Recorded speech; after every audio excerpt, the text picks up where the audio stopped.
The new aluminum flagpole stood tall and proud in Calvin Ward's front yard, the American flag he'd just raised snapping smartly in the morning breeze. For Calvin, a man whose entire adult life had been dedicated to serving that flag, this simple act was a daily affirmation, a quiet ritual of respect and remembrance. He'd specifically chosen a modest, residential-scale pole for his new home in the manicured but often rigidly regulated community of Liberty Crest. He was still on his porch, savoring the sight, when Mr. Kenneth McMillan, the HOA president, a man whose jowls perpetually quivered with self-importance and whose gaze seemed to actively seek out infractions, marched onto his lawn.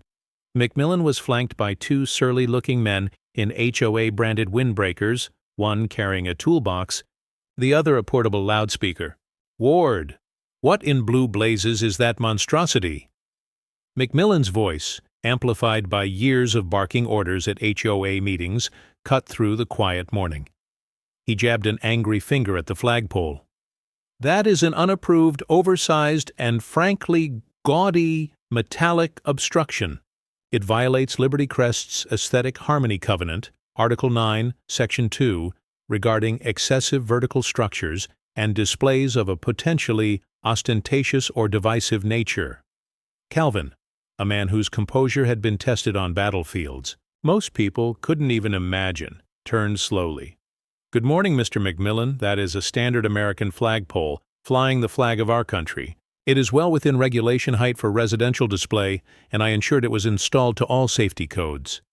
"Your codes perhaps, Ward, but not our codes." McMillan sneered, his eyes, small and hard, glinting with malice.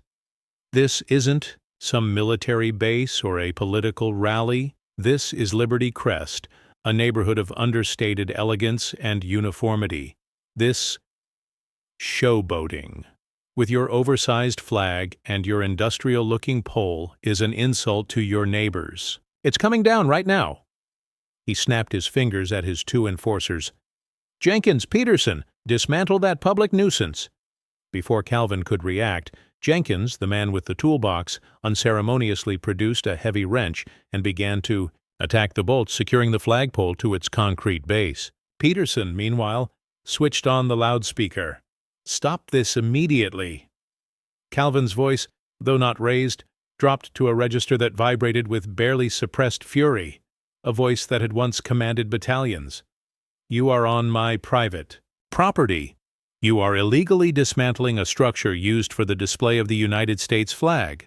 This is a federal offense and an act of profound disrespect." "Disrespect?" McMillan cackled, clearly relishing the confrontation. He grabbed the loudspeaker from Peterson. "Attention, Liberty Crest." His amplified voice, dripping with smug self-righteousness, echoed through the pristine streets. "Your HOA is taking decisive action against an unauthorized and frankly unpatriotic display of excessive flag-waving on Patriot Lane. This resident, Mr. Calvin Ward, a newcomer with a clear desire to show off and disrupt our community's peaceful aesthetic, has erected an offensive flagpole without approval. We will not tolerate such arrogant grandstanding or attempts to turn our neighborhood into a political circus." Unpatriotic? For flying the American flag? Calvin felt a surge of cold, visceral anger, an insult so profound it struck at the very core of his being. Neighbors, drawn by McMillan's characteristic public tirade, began to emerge from their homes. Some looked bewildered, but many, already swayed by McMillan's iron-fisted rule and his tendency to label any deviation from his narrow norms as a threat, quickly took his side. What's he trying to prove with that thing anyway? One man muttered to his wife, loud enough for Calvin to hear over the screech of the wrench on metal, "It's just an ugly pole." "Kenneth's right to take it down," another woman shouted from her porch, a staunch McMillan loyalist. "This isn't some 4th of July parade every day, it's just showing off. Take it down, Kenneth. We don't need that kind of nonsense here." A group of teenagers, mimicking their parents' animosity, began to pick up pebbles from a nearby decorative rock garden and toss them towards Calvin's yard, some clinking off the now tilting flagpole. "This is an outrage, McMillan," Calvin stated, his voice tight with controlled fury as he watched Jenkins and Peterson finally wrestle the flagpole, with the American flag still attached, to the ground with a sickening thud. The flag began to drag in the dirt.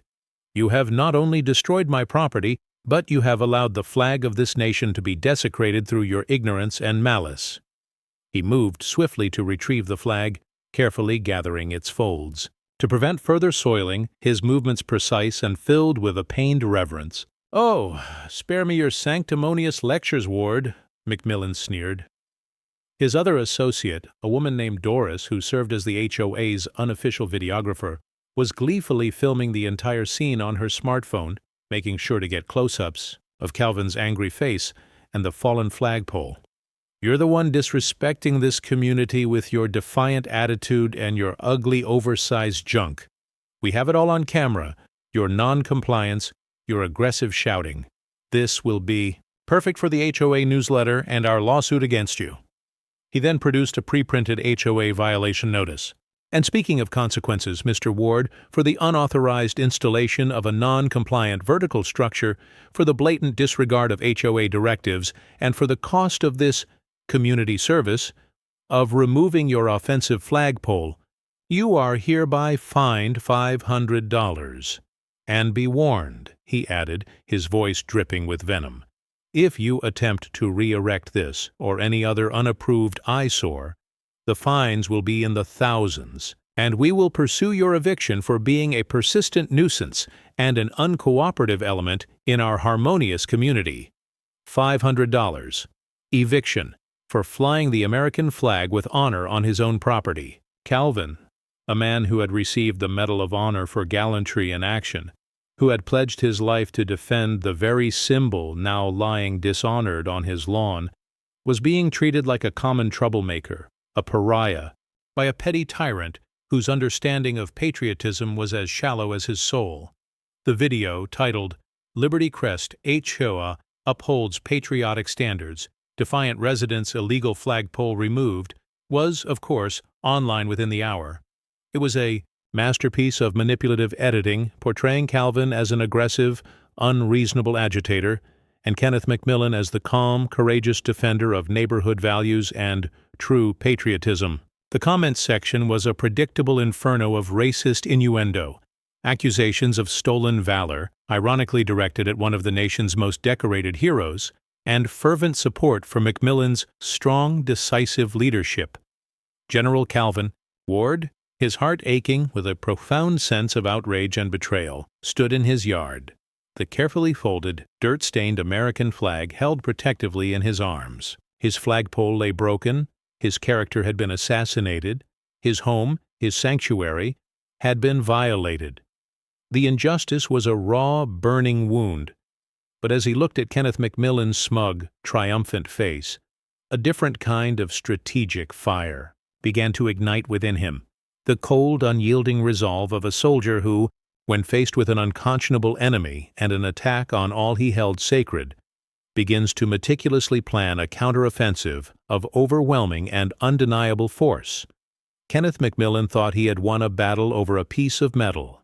He had no idea. He had just declared war on the living embodiment of American valor, and that the full weight of honor, duty, and justice was about to descend upon his ignorant, hate-filled little world. The HOA's initial assault on his American flagpole and the subsequent fine were, for General Calvin Ward, a declaration of war on principles he held sacred. While Kenneth Macmillan was busy on the Liberty Crest HOA's social media, preening about his strong leadership in maintaining neighborhood decorum and patriotic purity, Calvin was on a series of secure encrypted calls, not just to his friend and legal counsel, General, retired Marcus Thorne, but also to the national headquarters of several major veterans organizations, the VFW, the American Legion, the Military Order of the Purple Heart, organizations where General Ward was not just a member, but a revered figure, a recipient of their highest honors, and a powerful advocate on their national boards. They dismantled a flagpole flying the stars and stripes on the private property of a Medal of Honor recipient and called him unpatriotic. The national commander of the American Legion had thundered over the speakerphone, his voice crackling with disbelief and fury. "This isn't just an HOA overreach, Calvin. This is a desecration. This is an insult to every man and woman who has ever served. We will mobilize. We will make this McMillan character and his entire tin pot dictatorship understand the true meaning of disrespecting a veteran and our nation's flag." Kenneth McMillan, of course, was blissfully ignorant of the storm clouds gathering on his horizon. He interpreted Calvin's public silence. Calvin did not engage in online arguments, nor did he immediately try to re-erect the damaged flagpole, as a sign of fear and capitulation. He doubled down on his campaign of harassment, fueled by his own grotesque parody of patriotism. The HOA, under McMillan's increasingly tyrannical sway, passed a new series of emergency patriotic display and community harmony bylaws. These were clearly and ludicrously targeted at Calvin. Bylaw 33A.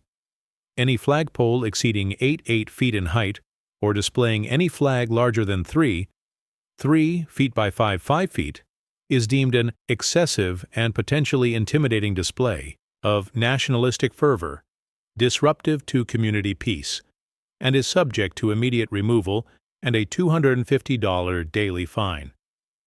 Calvin's original pole had been a standard 20 feet, flying a regulation-sized flag.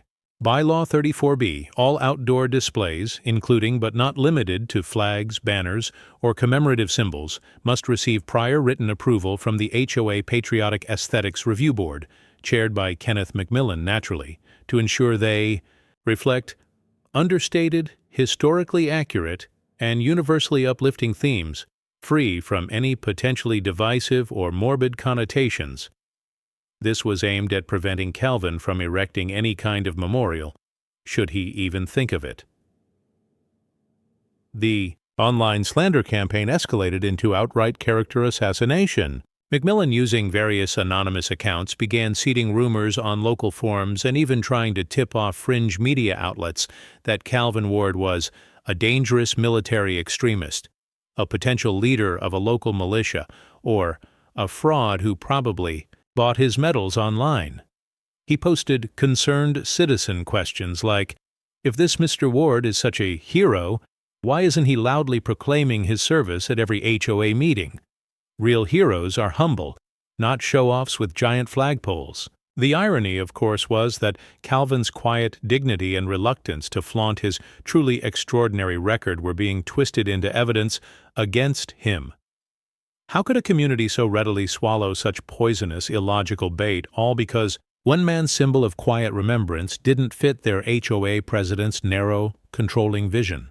Calvin, meanwhile, endured this siege with the stoic discipline that had seen him through multiple combat tours.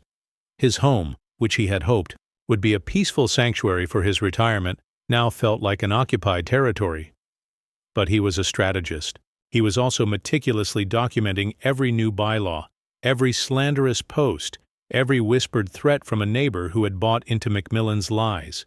He was also, in his quiet way, beginning to plan his own, more lasting tribute, not just to his fallen comrades, but to the very principles of honor and sacrifice that McMillan was so despicably trampling. He began discreetly researching local zoning ordinances for private memorials, contacting sculptors who specialized in military tributes, and speaking with city officials, not as General Ward, but as Mr. Calvin Ward, new resident, about permits, for a significant piece of commemorative art for his yard. The hints of his true identity, his lifetime of distinguished service, continued to be hilariously, tragically misinterpreted by McMillan and his chief informant, the ever-vigilant Mrs. Doris Perkins, Mildred's equally odious cousin, apparently, in this new neighborhood. One crisp autumn afternoon, a black car with official U.S. government plates, Department of Veterans Affairs, discreetly pulled up to Calvin's house. A distinguished-looking woman in a civilian suit, who was actually the Undersecretary for Memorial Affairs at the VA, emerged and was welcomed by Calvin. She was there for a prearranged, private consultation regarding Calvin's concept for a National Veterans Digital Archive project he was championing. They spoke on his porch for nearly an hour, reviewing documents. Mrs. Perkins, nearly apoplectic, immediately called McMillan. "Kenneth! He's got more government spooks visiting him. A woman this time, looked like a G-woman, very severe. They were looking at maps and secret papers. He's definitely a spy, Kenneth. Or maybe he's turning state's evidence against his old militia buddies, and they're here to put him in witness protection. That's why he wants to build that crazy monument he was asking about at City Hall. It's probably a secret bunker." McMillan, whose paranoia now knew no bounds, readily embraced this new theory. Witness protection, a secret bunker, it all makes sense. He's a dangerous fugitive, and he's trying to use our peaceful neighborhood as his hideout. This is an outrage. This is a threat to our children. He immediately called an HOA emergency security briefing, warning residents about the dangerous federally protected fugitive in their midst and the suspicious construction he was planning. Referring to the monument, Calvin, during a brief, unavoidable encounter with McMillan at the local hardware store. Calvin was buying some basic supplies for his yard.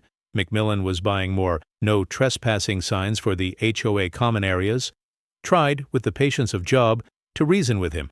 "Mr. McMillan," he said, his voice low and even, "your accusations are baseless and defamatory. My service to this nation is a matter of record.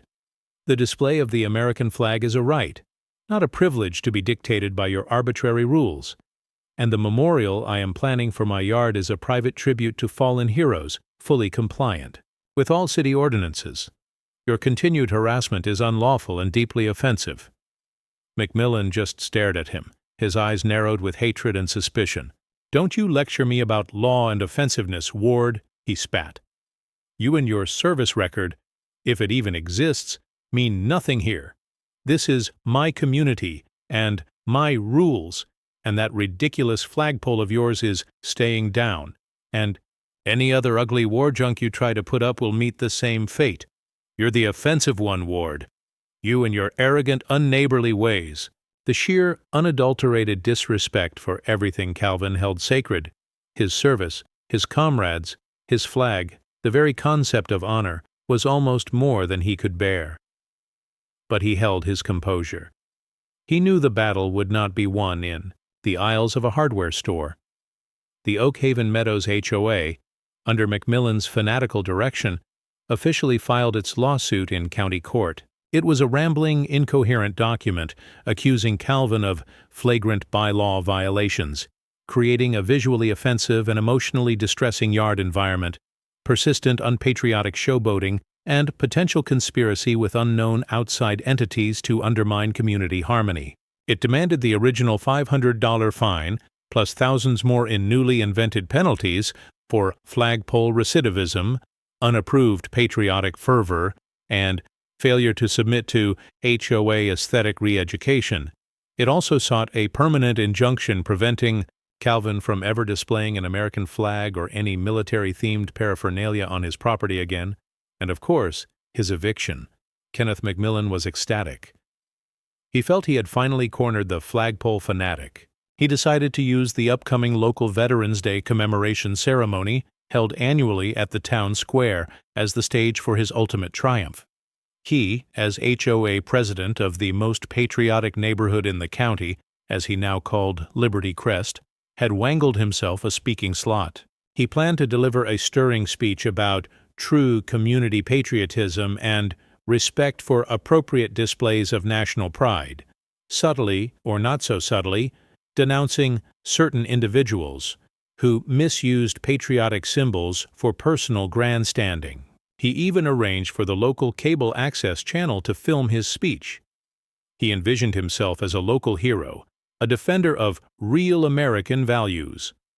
Calvin received the court summons and, a few days later, an official-looking invitation to the Veterans Day commemoration, with Kenneth McMillan's name prominently featured as a community patriotism speaker.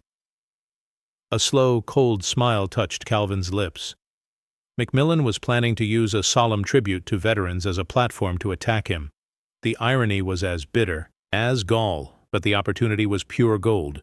He made a series of calls to General Thorne, to the national commanders of the VFW and American Legion, to the local active duty garrison commander at Fort Devereaux, to the mayor of their town, who was also a veteran and knew of Calvin's quiet, unassuming presence in the community, though perhaps not his full rank or decorations.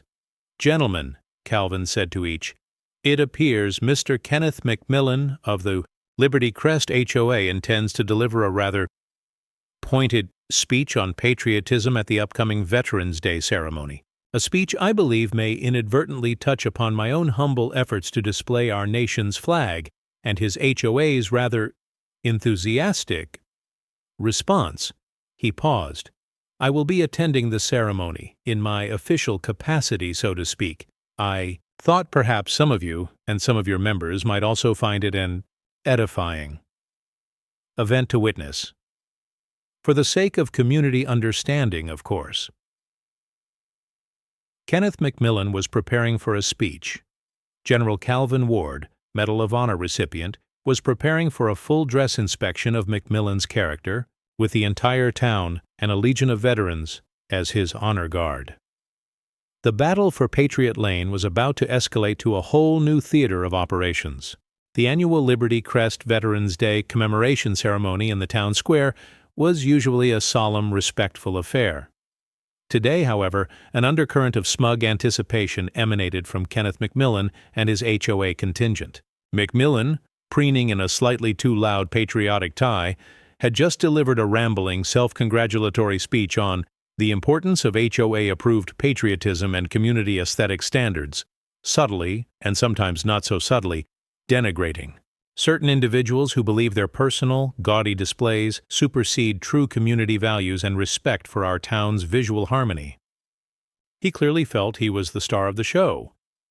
The master of ceremonies, Mayor Jenkins, a man who had received a rather pointed phone call from General Thorne earlier that week, then stepped to the podium. "Thank you, Mr. McMillan, for those thoughts," he said, his tone carefully neutral. "And now, it is my distinct honor to introduce a new resident to our community, a man who has dedicated his life to the very principles of service and sacrifice we commemorate today. Ladies and gentlemen, please welcome Mr. Calvin Ward." A ripple of confused murmurs went through the crowd. McMillan smirked, expecting Calvin to perhaps offer a public apology for the flagpole incident. Then, from the side of the stage, Calvin Ward emerged. The murmurs died instantly, replaced by a collective, stunned gasp. He was not in civilian attire. General Calvin T. Ward stood before them in his immaculate Army Class A dress uniform. 4 silver stars gleamed on each shoulder. His chest was a testament to a lifetime of valor, the Medal of Honor, instantly recognizable by its distinctive blue ribbon and star, hung at his throat. Below it, rows upon rows of other decorations: the Distinguished Service Cross, silver; stars, bronze stars for valor; multiple Purple Hearts, campaign medals from half a dozen conflicts. He moved with an almost preternatural quietness, an aura of command and profound dignity that seemed to suck the very air from the town square. Kenneth McMillan's jaw dropped. His face, moments before flushed with self-importance, turned a ghastly, corpse-like white. He stared at Calvin, then at the sea of medals, then back at Calvin, his eyes wide with dawning, abject terror. His smug smirk had frozen, then shattered. General Ward reached the podium. He didn't acknowledge McMillan. He didn't need to. He simply stood there for a moment, a living monument to American heroism, his gaze sweeping over the crowd, resting for a moment on the large contingent of local veterans who were now slowly, almost reverently, rising to their feet, their own, eyes wide with recognition and dawning outrage at what they now understood had happened in their town. "My fellow citizens," General Ward began, his voice not loud but carrying the unmistakable timbre of command, a voice that had rallied men in the face of unimaginable odds. "We are gathered today to honor those who have served this nation, those who have sacrificed, those who have defended the freedoms we hold dear. Patriotism, true patriotism, is not found in loud pronouncements or in the enforcement of petty regulations. It is found in quiet courage, in unwavering duty, in a steadfast commitment to the ideals for which so many have laid down their lives. He paused, his gaze sweeping over the now utterly silent, captivated crowd. Recently in my own new neighborhood of Liberty Crest, my simple personal attempt to honor those ideals, to fly the flag of our nation on a standard flagpole, a flagpole gifted to me by my surviving comrades in arms, in memory of those we lost, was met with an unfortunate and deeply misguided response from the local homeowners association, led by Mr. McMillan. He gestured almost imperceptibly towards the trembling HOA president. That flagpole was illegally dismantled. The American flag it flew was treated with profound disrespect. I, a 35-year veteran of the United States Army, was publicly slandered, called unpatriotic, a show-off, a nuisance. My character was defamed, and my right to honor my country and my fallen brothers was denied by individuals who wrap themselves in a flag they clearly do not understand, nor truly respect. He then took a step forward. My name is Calvin T. Ward. I served this nation for 3.5 decades, retiring at the rank of general. These, he gestured to his chest, are not tin medals or costume jewelry, Mr. McMillan.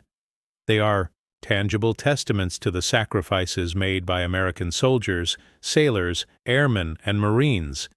Sacrifices you have so casually, so arrogantly demeaned through your actions against me and the symbol of our nation.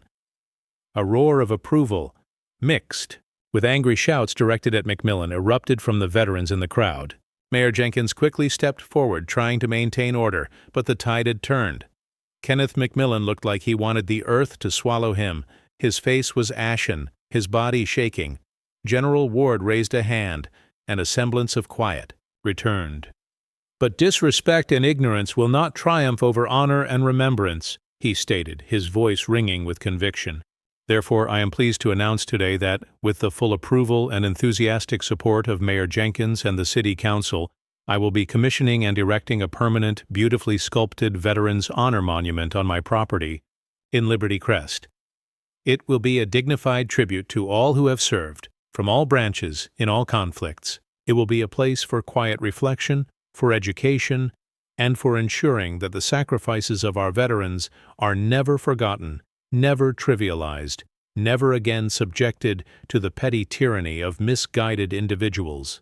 The American flag will fly. There, proudly, respectfully, and in full compliance with all codes, 24 hours a day, properly illuminated. The entire town square erupted in a thunderous, sustained ovation. Veterans were openly weeping, embracing each other, shouting their support for General Ward. Ordinary citizens were cheering, many now glaring with open contempt at Kenneth McMillan and his cowering HOA board members, who were trying to shrink into their seats. The local news camera, which McMillan had so eagerly invited, was now focused squarely on his complete and utter public humiliation. "A general? A Medal of Honor general?" people were exclaiming. And Kenneth McMillan treated him like that? Over a flagpole? McMillan isn't just a fool. He's a disgrace to this town, a disgrace to every veteran. Kenneth McMillan tried to speak, to offer some pathetic excuse, but his voice was lost in the roar of the crowd. He looked utterly broken, his reign of HOA terror definitively over. The resolution was swift and decisive, driven by overwhelming public opinion and the united condemnation of every veterans organization in the state. Kenneth McMillan was forced to offer a humiliating, groveling public apology to General Ward at a specially convened town meeting, which was broadcast on local television. He was then unceremoniously and unanimously voted out as HOA president and removed from all committees, his local power and reputation shattered. The Liberty Crest, HOA, under new, deeply apologetic, and now fervently veteran-respecting leadership, not only rescinded all fines against General Ward, but made a substantial donation to his new monument fund and pledged to revise all bylaws, to ensure compliance with the Freedom to Display the American Flag Act and to foster a spirit of genuine respect for all residents. General Ward's veterans, Honor Monument was erected a few months later in a moving ceremony attended by thousands, including active-duty military units, veterans from across the country, and most of the residents of Liberty Crest, who now viewed the general with awe and profound respect. It quickly became a beloved and revered community landmark, a place of pilgrimage for those wishing to pay their respects. Neighbors who had once shunned him now volunteered to help maintain the monument and its surrounding memorial garden. Calvin, in turn, established the Ward Honor Park Foundation, which organized local veterans' support initiatives, educational programs on civics and patriotism for local schools, and annual commemoration events at the monument. His book, The Standard of Honor, A Soldier's Reflections on Duty, Country, and Community, became a national bestseller. The final uniquely fitting scene, several months after the monument's dedication. It's a quiet Saturday morning. Kenneth McMillan, a stooped, solitary figure, is seen from a distance, standing across the street from General Ward's home. He is holding a small, cheap American flag on a plastic stick. He looks at the magnificent Veterans Honor Monument in Ward's yard, at the real American flag flying proudly above it, at the fresh flowers laid at its base by respectful visitors. A look of profound, bitter regret washes over his face. He slowly, almost painfully, shakes his head, then turns and shuffles away, a forgotten man in the community he once terrorized. General Calvin Ward is on his porch, perhaps sharing a quiet coffee with a fellow veteran. He sees McMillan's distant, retreating figure but makes no comment. His gaze is fixed on the monument and the flag, his voiceover, calm and resolute. The symbols of our nation are not mere decorations.